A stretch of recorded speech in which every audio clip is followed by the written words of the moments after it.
Aikari ene matuka na mikawa mwena wa Isinya kaunti-inĩ ĩno ya Kajiado makoretwo magĩikara na guoya kumana na hahu ĩrĩa mekiritwo nĩ ekinaĩ arĩa makoretwo makimatharĩkĩra na gũtabania ũici.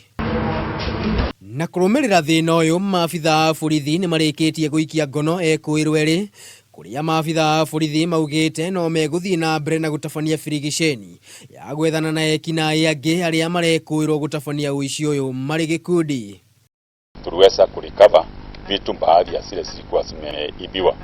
Ningependa kuongeza ya kwamba kuna uwezekano kulingana na mbinu waliokuwa wanatumia katika kufanya huu wizi, kuna uwezekano ya kwamba hao ni wale watu walikuwa wameiba katika Laitoli hoteli, Olelai hoteli na ile hoteli nyingine Ole Keju. Kũringana na aikari ekũĩrwo aya makoretwo makĩrũgama matuka-inĩ na gwĩtua agũri, na thutha ũcio gũcoka gũtharĩkĩra matuka na kũiya metha ite na mĩcinga. Wezi waliingia wakiwa wamepose kama customer wa kawaida, wakaada soja at gunpoint, na ikawa soja hakuwa na otherwise, mpaka akaapili na manager amfungulie.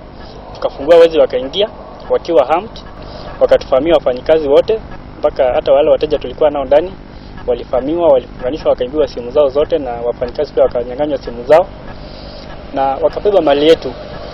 Ekũĩrwo aya mahingĩrĩtwo ceceni-inĩ ya borithi ya Isinya metereire kũhingũrĩrwo thitango. Handũ-inĩ ha Kameme TV, njĩtagwo Maina wa Mwangi.